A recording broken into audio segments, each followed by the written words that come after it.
ginagawa. Hindi kailangan yung video dyan. Ma'am, introduce po muna namin yung sarili namin. Galing po kami sa New Era University po, second year psychology po kami. Kailangan po namin mag-interview po para sa project po namin tungkol po sa faith. Una pong tanong, ano po yung pagkakaalam niyo sa K-12 program ng ating pamahalaan? K-12, pagkakaalam ko ay from kinder plus 6 years on the elementary level plus 4 years on the high school level and 2 years on the junior and senior high school. Pangalawang tanong po, paano po kayo maapektuhan ng K-12 program?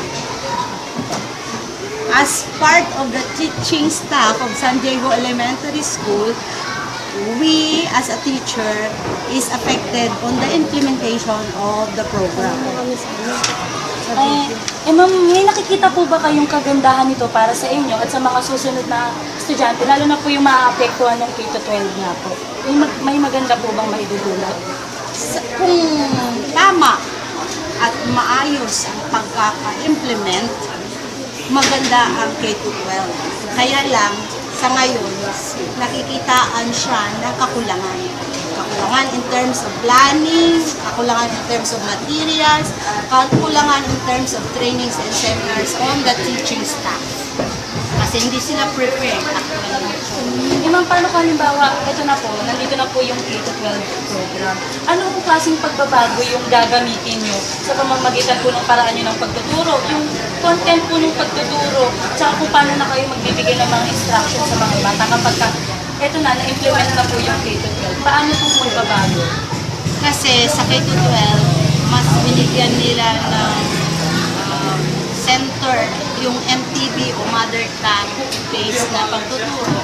So kahit ang mathematics, ang science, ang English, na English ang base or medium of instruction, eh kailangan mo Tagalog kapag ang mother tongue ng area ay Tagalog. Kapag Ilocano, Ilocano mo.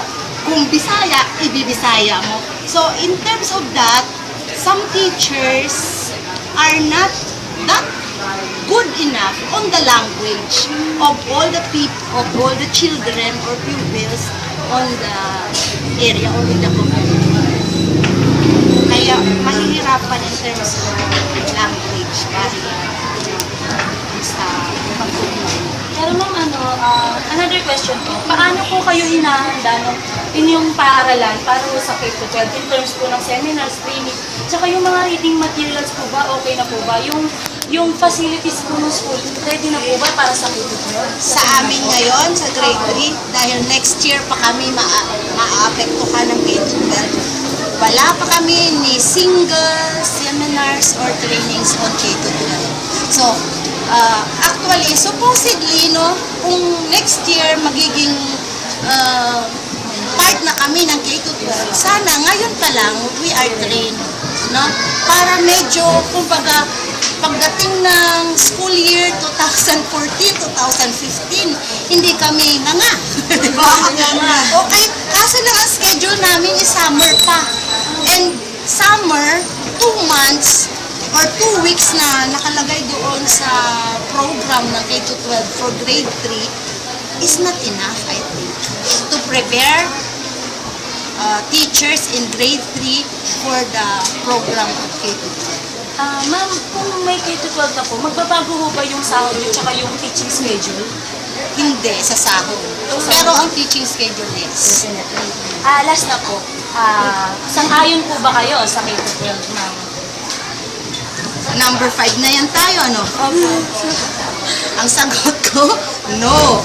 So, I personally agree on the goodness of the program. Pero, dahil nga hindi sila ready to implement, sana mayroong longer time for processing. Yung para i-train,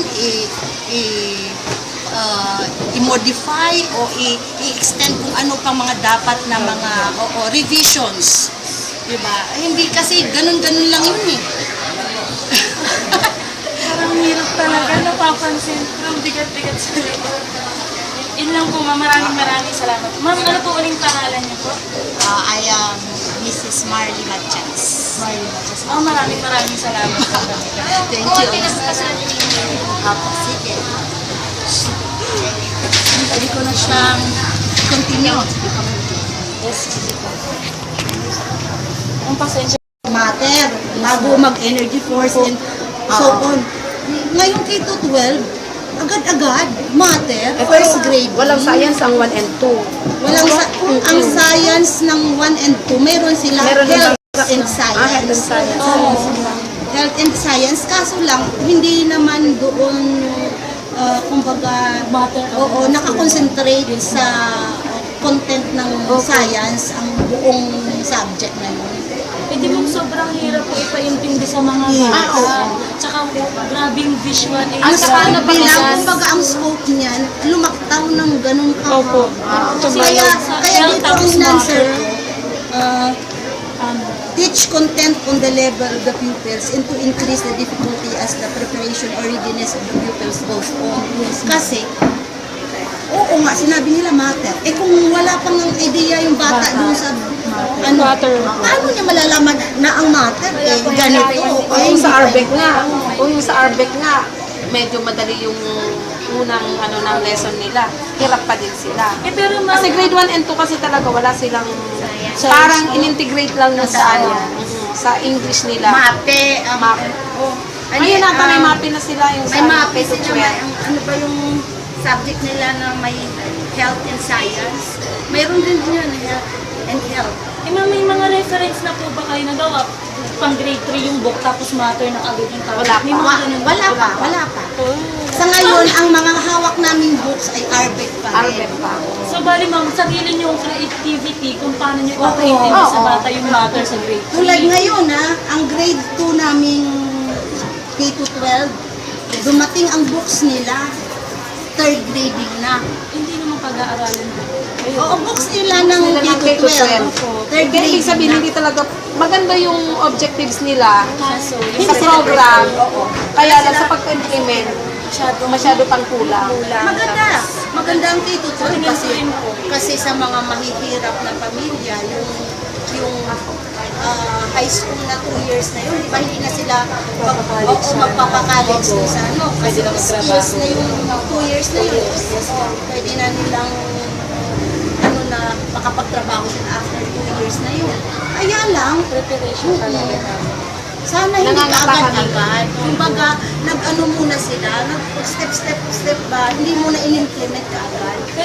Dapat yung experimental meron. Nag-prepare muna sila, kinumpleto muna nila ang mga books, ang mga materials, ang mga forms, ang lahat ng mga kailangan bago Kasi nag-start. lahat ng pati forms bago. Oo. Tsaka ma'am, syempre yung facilities din po talaga. Tsaka i-train sana muna ang mga teachers. Kasi hindi ganun click! Kailangan natin ito. Parang sa instant. Tapos ang seminars pa niyan, 1 week. One week lang. 1 week or 2 weeks lang Pero magkaiba yun. Magkakaiba yun. Baka 1 batch week 1, lang batch kada 2. batch. 1 week kada batch. 1 week lang po yung seminar. Sa atin pa po kayo sa dalawang batch. Yung 2 weeks na yun. So, bali, pagpagatin, ilang days nyo lang po Okay, Kung 5 days lang yun, 5 or 6 Ilan ang days. subject na sa K-12 ng grade 3? Sa 5 days na yun, may ipapasok ba nila lahat? may pasok-kaso. Oo, pasadahan. Kumbaga wala, hindi nila yun kumbaga i-elaborate. Basta na lang yun, teacher, ito yun, kailangan, ito yun. Wala na yun. Ikaw na teacher, Bahala ka na. Paano mo didiskartehan yan? Matuto ang estudyante. Biglang kumatras. Kasi yung psych po, di ba, flexible po yung sa pwede kami mag-teacher, mag-office. Pero pagka nasanay ka, masaya rin naman. Doon ka kukuha ng kasiyahan mo doon sa pagtuturo. Dahil Lalo na pag nakikita.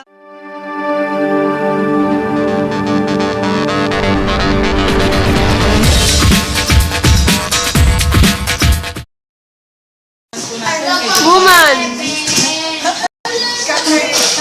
Okay po, ma'am. First question. Any idea what is K-12 program? As I heard, yung K-12 is just yung video instruction, you have to change it or something that you are trying to use other yeah. It's all I know. And then additional to that, additional here added is yun lang. Ma'am, paano po kayo maapektuhan ng K-12? Actually, in my case, I will not do narinig ako what my neighbors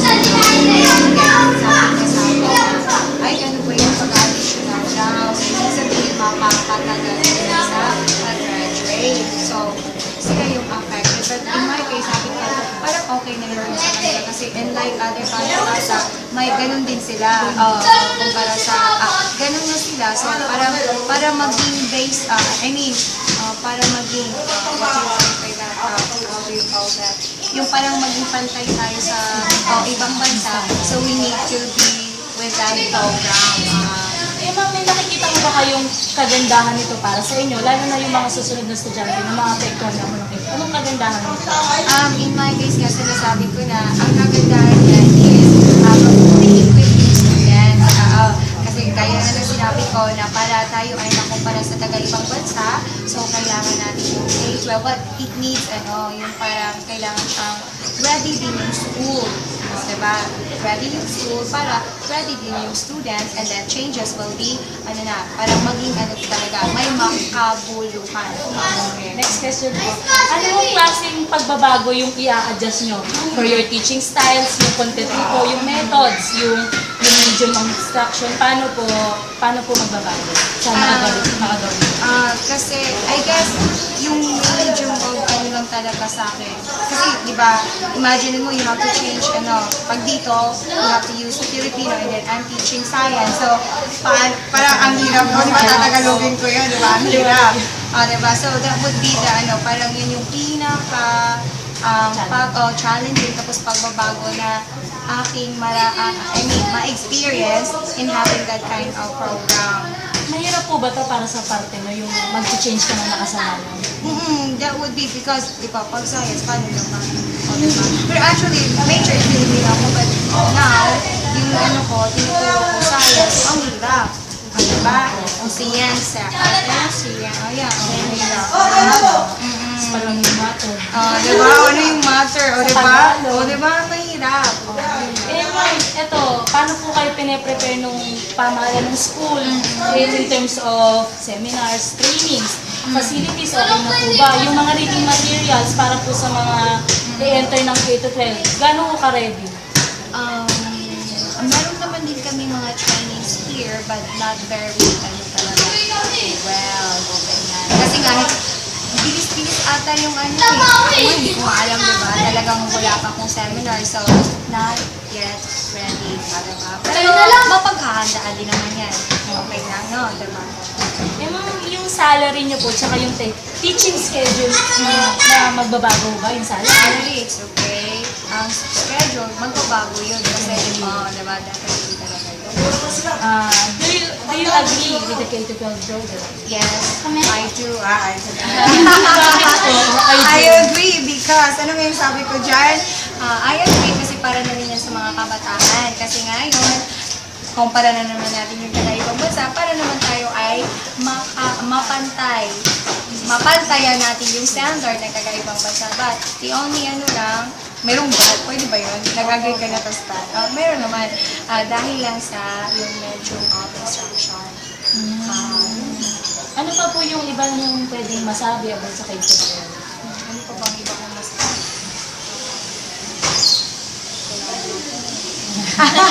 Sorry, kasi hindi ako ready. LV Castañares. Natural pa. Halata naman na! Sige. Yun lang po, maraming salamat.